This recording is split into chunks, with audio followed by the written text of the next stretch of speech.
Coming up today, before accepting that he needed open heart surgery, Kenny Karczewski went in search for a second opinion. We follow his path to new options inside the operating room.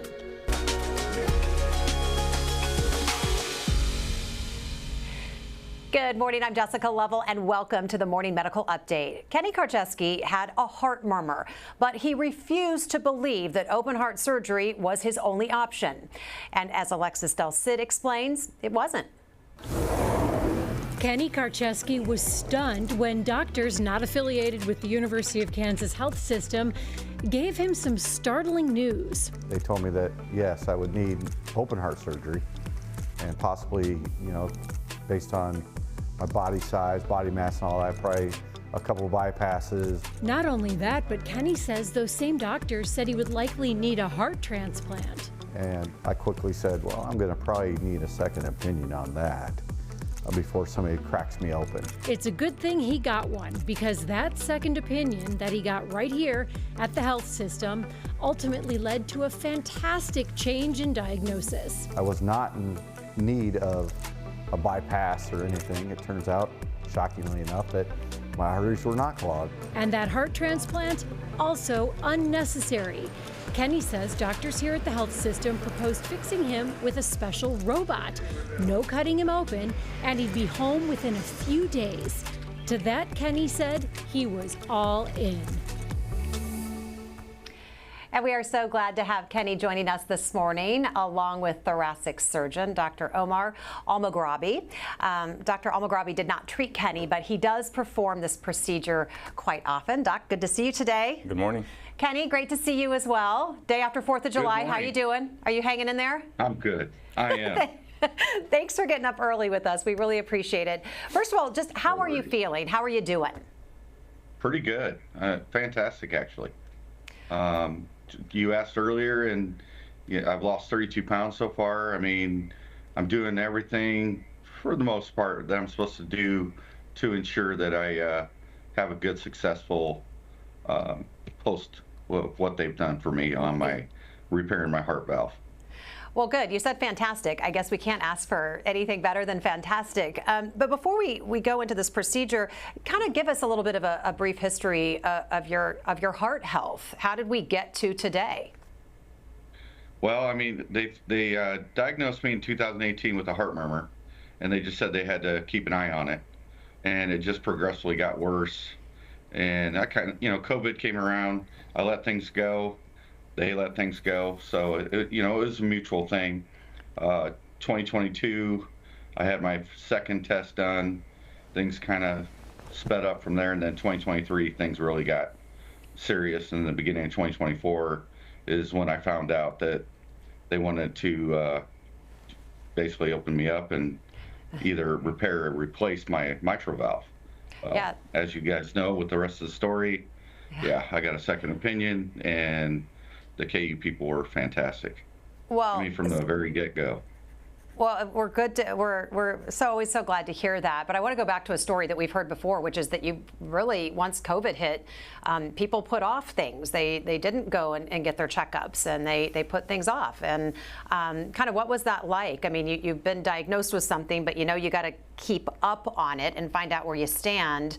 Kind of how did you navigate that COVID time? Us males sometimes are hard-headed and I'll just say plain stupid. And it is more, I would say, more my fault because I didn't push it. I didn't take it as serious, I guess, obviously, as I should have. But yes, I mean, with COVID, there was a lot of things that were put off. I actually put it off as well, but nobody pushed, and it's an unfortunate thing, and that's why I've told a lot of people, get yourself checked, especially a lot of my friends that they've never even had a physical. And I'm 56 years old. A lot of my friends are older than me, believe it or not, and they haven't had physicals. And I'm like, you guys, some people just don't want to know. You do want to know if you want to live. So, because if I didn't take care of this, it could have been way worse, obviously. Right. I mean, you're you don't want to teach your friends to get their health checked with a loss of life. So you're using your story to say, get the word out and say, don't be me. Get checked out. Don't put it off. Yeah. You guys want to stick around. Yeah. Exactly. You never know what they're going to find. And so this leads to this leaking, this mitral valve leaking. And I want to bring in Dr. Almagrabi just to say, what does that mean, and what does this valve do inside the body and the heart? Yeah, so the mitral valve is one of the 4 valves in the heart, and it's located on the left side of the heart. It separates the left upper chamber from the left lower chamber. It has 2 flaps, and what those flaps allow it to do is let blood go in one direction. So it's a one-way valve where the blood moves towards the left lower chamber, and that is the main pumping chamber of the heart, where it allows blood to leave the heart and perfuse the rest of the body and organs. And when it leaks, that blood goes backwards towards the left upper chamber, so it creates this recirculation and inefficiency within the heart. So there's less cardiac output going towards the rest of the body. So if left long enough and unattended and untreated, what can happen? Great question. So mitral valve disease can go undetected for a long time, and people can have literally no symptoms until it's at an advanced later stage. But ultimately, what people experience is palpitation, shortness of breath, swelling in the legs, which eventually lead to enlargement of the heart, and it could lead to multi-organ failure, meaning the lungs could fail, the kidneys could fail, the liver could fail, and ultimately it could cause premature cardiac death as well. So, Kenny, I have to ask you, you went for this second opinion, and you've been really passionate about that. When you heard that immediately, you said, I got to get a second opinion before somebody cracks me open. Rightfully so, but not everybody feels comfortable asking for that second opinion. Why was it so important for you to do that?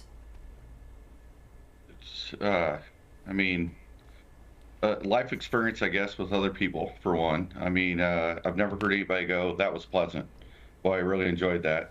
As doctors tell you that I think on something like that, you get a recovery of, 8 weeks to 12 weeks or somewhere in there. But everybody I've ever known that's had open heart surgery, they said they didn't feel right for about a year.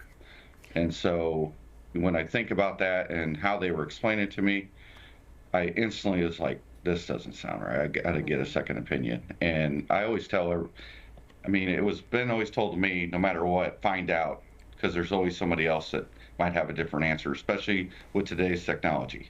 And I guess it's just, I don't know, just reading, and I think there's always somebody out there who's got a better answer. Sure. I'm not saying it's always the right answer, but in my particular case, it was the right answer.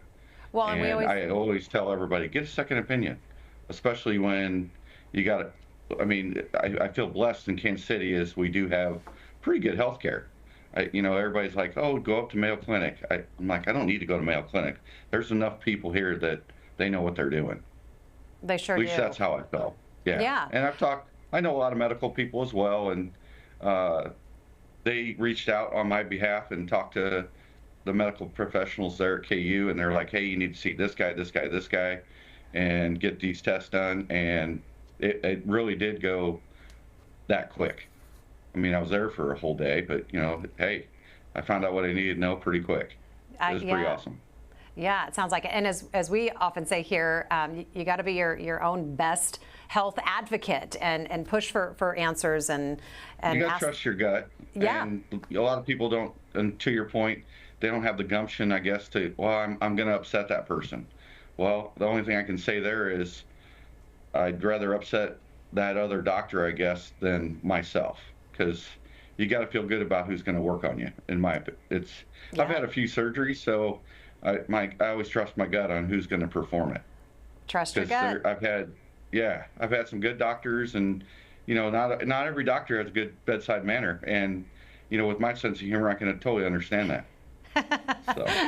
You're pretty hard to take, and I know you. You're a family friend of ours, so I bet so. But I bet they love you. And yeah. I do have to ask you, though, Kenny, what's it been like for you and your wife, Cindy, but knowing that you live with a heart issue, a condition? I think when others hear that, it's like, God, that sounds really scary, that kind of ticking time bomb feeling. But what's it like, and how do you make changes in your lifestyle and your movement, your activity, exercise, diet? I mean, is it something you're constantly thinking about, or is it just you live your life?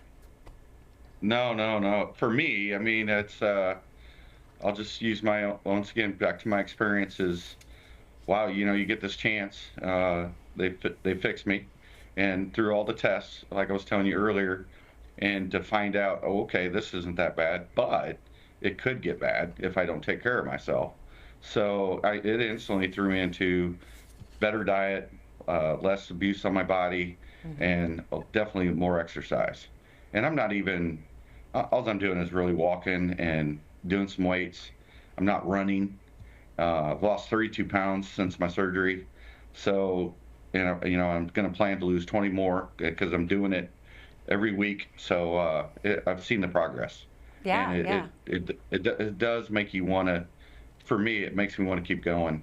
Yeah. And because I do want to live, and I still have fun, and I want to keep having fun. I know, and we want you around for all that fun, Kenny. Yeah.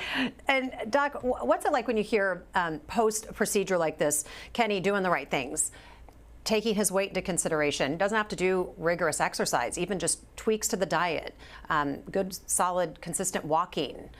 What do you say to that, and what other advice do you have for patients? Yeah, no, that's a huge win for us when we see that the patient is motivated after all the work that we put in. It's a team sport, Part of it really it depends on us and the procedure that we perform, but also lies on the patient, and they have to do the right things to see the most out of that surgery, the benefit out of that surgery. Yeah, and in this case, you had him for one day, and then you send him home for a lifetime. So you want him to be able to run the race. So if you have questions for today's guest, be sure to ask those on YouTube or Facebook. Just drop those in the chat, or you can email the Medical News Network. The information is right there on your screen. So Doc, there's a huge difference here in treatment plans. What about Kenny's heart allowed him to have this robot-assisted procedure, less invasive, to repair the valve versus this big open heart surgery, which sounds so big and invasive? Many factors go into that decision, and we brand ourselves here as a heart valve center. What that means is it really starts with our navigators, and it moves on to a multidisciplinary approach where a cardiologist and a cardiac surgeon review almost every patient and kind of decide on what direction to go. And in his scenario, as I mentioned earlier, the mitral valve consists of two flaps. One is called the anterior flap, the other one is called the posterior flap. And the patients that we select for the robot are the ones that have pathology within that posterior flap, and 80% of the time it's right in the middle of that flap. So those are the patients that we select for the robotic approach. But that decision is very complex, and a lot of factors go into it. Well, just maybe stop. I mean, that's kind of why we're doing this program, to talk about what kind of options are out there. But how would a patient like Kenny at another hospital know to ask? I mean, I think somebody hears open heart surgery, they're like, oh, doctor must know best, and that's the only option. They don't know to do the research. Right, right. How do people know? Right. You just have to ask the right question and kind of be an advocate, like you said, about your own health. And the right question to ask is, what kind of valve issue is this? Is this a leaky valve, or is this a narrowed valve? Where is the problem within this valve, and what are the different approaches to tackling this valve? And also, you have to kind of know yourself. Are you a high-risk patient? Do you have a lot of comorbidities and problems and lung disease and other issues that may not allow you to undergo an open heart surgery, and we may have to do not even a robotic approach, but maybe a catheter-based approach where you go through the groin with really minimal incision. So there's a lot of options that we have, and it's very important to go to a heart valve center that is comprised of several subspecialties: cardiology, cardiologists, and people that see patients like Kenny all the time. Very specified. Yeah. So let's take a look at some video.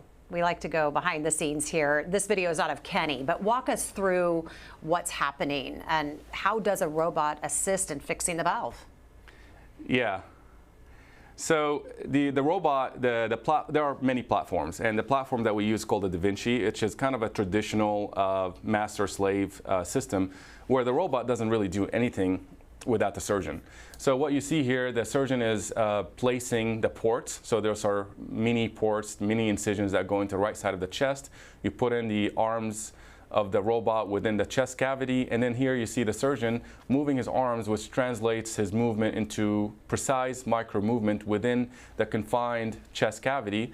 And as you can see, he's setting up himself to visualize the heart better, and eventually the heart will be arrested and then opened. So this is still an open heart surgery. You are still going to go on cardiopulmonary bypass, but the approach is, instead of going through the middle of the chest, you're going through the side. And here you can see the mitral valve head on. If you think about the mitral valve, I know it's labeled as a left-sided structure, but really it's more of a posterior structure. And when you approach it from the side, you see it right, right head on. And the visualization is phenomenal. As you saw in that picture, it gives you a very high definition, kind of a 3D image, which it's better than the naked eye. And you can see it so much better. That's crazy. How long has this been an option to treat patients like Kenny? Right. The first robotic surgery was performed in 1998 with an earlier prototype of this Da Vinci platform. But in 2002, it received FDA approval for mitral valve repair. So since 2002. Nice. Kenny, you said it took about a day to get back on your feet. First, just tell us how recovery was. Laps. You were running laps? Oh, no. They get you up moving pretty quick. Yeah. They want you moving around. Recovery was still, they say less evasive. It still hurt like hell. But it was after a week, I was already feeling pretty good. Once again, taking it easy, but still, I was home for 3 weeks. And I listened to what they told me to do, and once again, you listen to professionals, and you usually get through it pretty good. Yeah, it sounds like you were something silly, and I try not to do anything silly. Correct. Well, I know it's good. It's hard to listen, but it paid off in this case. So, how long would what it take somebody to get back on their feet if they had open heart surgery? What's that kind of recovery like for someone? Right. So if we're talking about robotic approach, like he mentioned, it's painful. Could you imagine having a rib bruise or broken rib? That's what it feels like. Every breath you take, every movement you make, everything, you feel it. So from that approach, from that standpoint, actually, it's not less painful. However, people recover much faster, though. And still, the gold standard is going through the sternum. So not everybody qualifies for this robotic approach. But if you were to have a robotic approach surgery, I would say nowadays we extubate patients, so the breathing tube comes out in the operating room.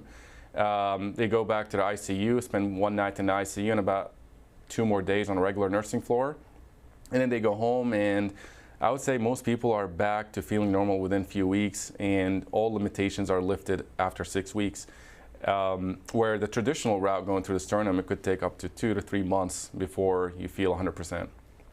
Is this something Kenny will have to have done again, or kind of what's the post-monitoring like for a patient like Kenny?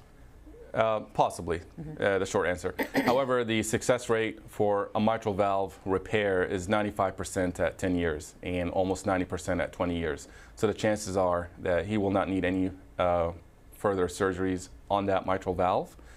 But it's very important that you follow with your cardiologist and primary care physician and make sure that they listen to your heart at least once a year. And, just overall, just have to be advocate again and follow up. Let's get to some questions from our viewers this morning. And Jean has a question, and I don't know, maybe somebody can look this up in the back, but is this the same surgery that Mick Jagger had? I don't know. Okay, I guess.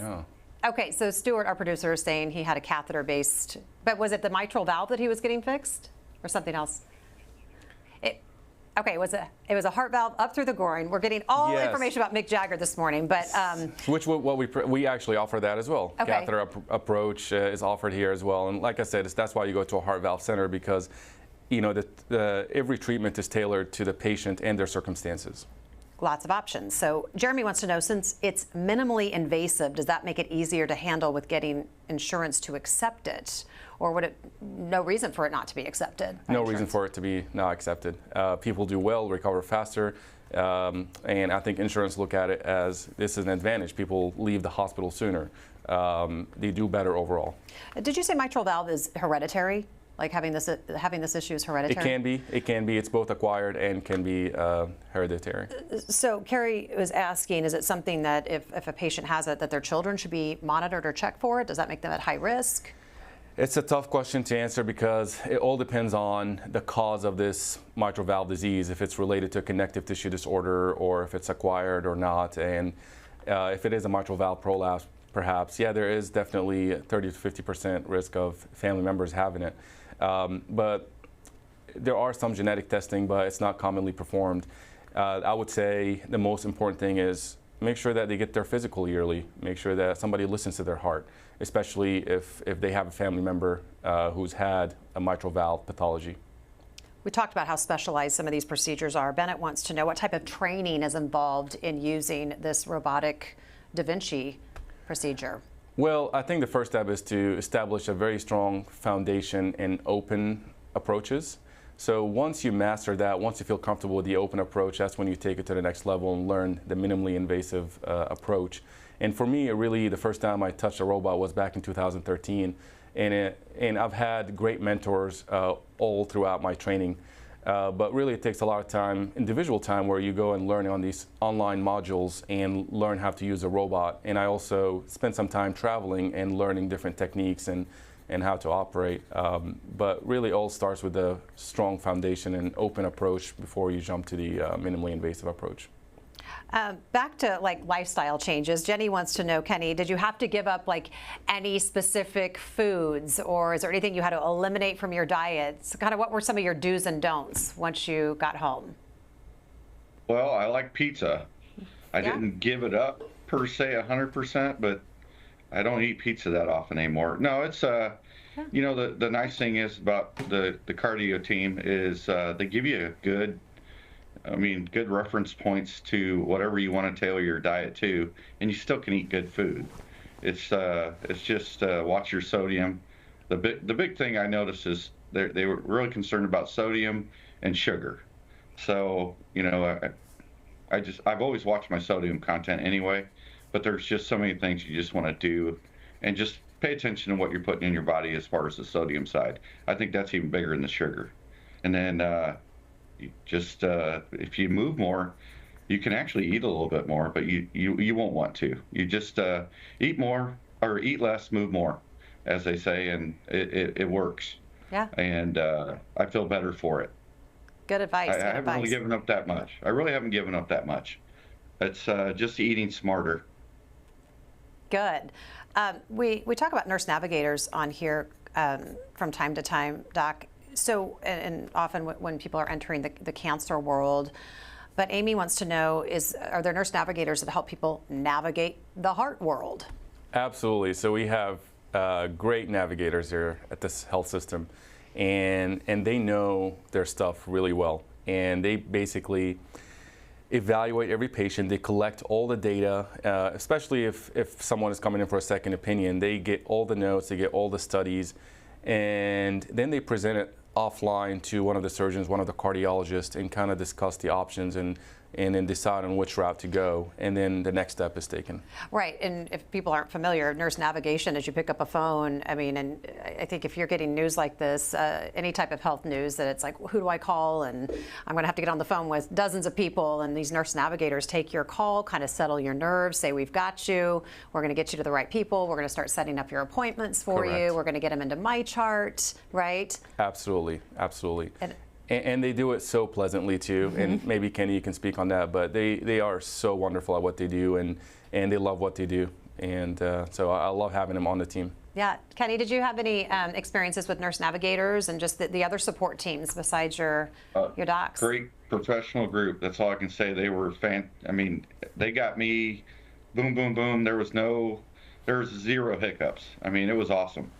It totally makes you feel comfortable when you know that they have you. I mean, it's a process, and they don't skip anything, and they're on it, and they make you feel very comfortable with what you're going through, because it could be stressful. I mean, you're being pricked, prodded, escorted here, escorted there, and this whole team they're keeping it all together and keeping you informed, and just really trying to make you feel good about where you're at. And you're in a hospital, so that's a pretty tough gig. Yeah, it is. It can be overwhelming. As we wrap up today, Kenny, what's the big takeaway? For folks watching your story, what's the big takeaway today? Yeah, it's as I told your whole team, you gotta definitely get your physicals. I mean, it's a big one. Find a good team, which I did over there at KU Med. Those people are awesome, and treat your body good, because if you don't, it could be really bad for you. And I didn't take some things very serious as I should, and I'm taking it very serious today. Yeah, and you're not, we hear that story often too. It takes something like this to kind of shake you up and wake you up and make you live life differently. And spoiler alert, because we got a little 2-for-1 with you, because you're going to be coming back on All Things Heart coming up in the fall to kind of just dive a little bit more into this mitral valve issue. And so we'll get to see your face again. Oh boy, good for you guys. All right, lucky us, right? Kenny, that's thanks. right. Thank you so much for being with us today. We'll see you very soon. Have a great weekend and be well. Thank you. Doc, what's the big takeaway?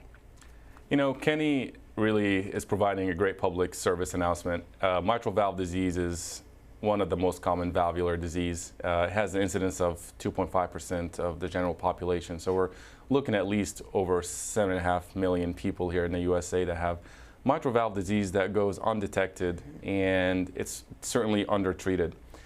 So just by being here on this segment, just educating people, letting them know that yes, there's a valve called a mitral valve that can go wrong, and sometimes it's acquired, sometimes it's just something that you inherit from your family.